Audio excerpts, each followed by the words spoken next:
یہ بند کرو۔ جنرل باجوہ صاحب، میں صدر پاکستان کو قرآن کا واسطہ دیتا ہوں کہ بند کرو یہ سازشی تھیوریوں کا استعمال۔ میں قومی اسمبلی کے اراکین پارلیمنٹ کو کہتا ہوں، خدا کے لیے یہ قرآن کا واسطہ دیتا ہوں کہ بند کرو۔ میں مولانا فضل الرحمان اور پی ڈی ایم کے تمام جماعتوں کو کہتا ہوں، مولانا فضل الرحمان صاحب، ہمیں خدا کی زمین ہم پر تنگ کر دی گئی ہے، مولانا فضل الرحمان صاحب اس کا نوٹس لے۔ بلاول بھٹو زرداری، میں آپ کو قرآن کا واسطہ دیتا ہوں، ہمارے قتل عام کا نوٹس لے۔ سردار مینگل صاحب، آپ کو قرآن کا واسطہ دیتا ہوں۔ ڈاکٹر مالک صاحب، آپ کو قرآن کا واسطہ دیتا ہوں۔ گورنر بلوچستان، وزیر اعلیٰ بلوچستان، چاروں صوبائی اسمبلیوں کے اراکین اور ان کے گورنروں اور وزیر اعلیٰ کو قرآن کا واسطہ دیتا ہوں کہ قتل عام بند کرو، بلوچوں کا قتل عام بند کرو، بلوچوں کو مسنگ مت کرو، پشتونوں کا قتل عام بند کرو، ہزاروں کا قتل عام بند کرو۔ یہاں جو جنگی سیاست شروع کی گئی ہے اس کو ختم کرو۔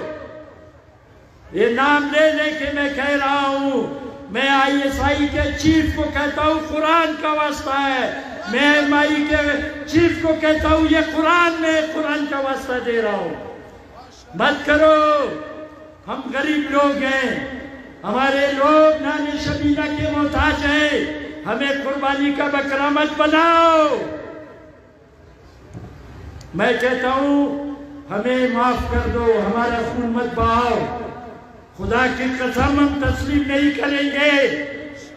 ہم تمہیں وارننگ دیتے ہیں، جنرل باجوہ صاحب، کور کمانڈر بلوچستان کوئٹہ، یہ قرآن کا واسطہ دے کر کہتا ہوں ہمیں مت چھیڑو، ہمارا خون مزید مت بہاؤ۔ خدا کی قسم جب ہم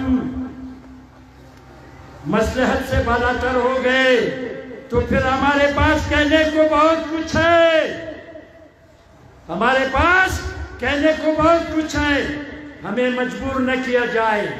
ہمیں زندہ رہنے کا حق بین الاقوامی قانون ہمیں زندہ رہنے کا حق دیتا ہے، ہمیں قربانی کا بکرا نہ بنائے جائے۔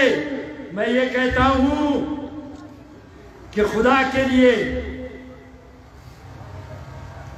کل ایسا نہ ہو۔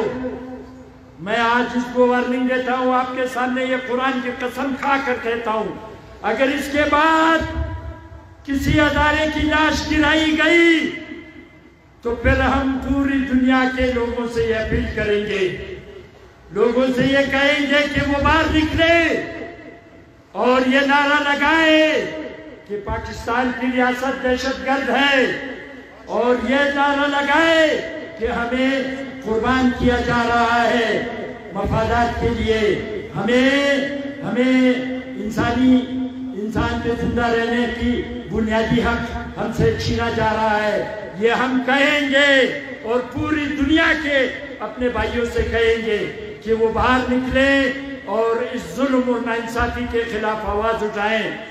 تو میں یہ کہتا ہوں، آخر میں پھر کہتا ہوں کہ خدا کے لیے اس قرآن کے واسطے ہمارا قتل عام بند کیا جائے۔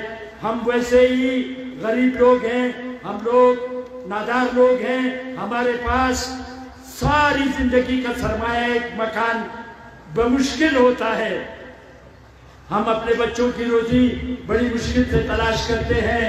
میں کہتا ہوں کہ خدایا جو ہمارا قتل عام کر رہا ہے اس کو نیست و نابود فرما۔ پروردگارا تجھے قرآن کا واسطہ، جو ہمارے پر ظلم کر رہا ہے ان کو تباہ و برباد کر۔ تو برادران محترم، جو ہزارہ جو شیعہ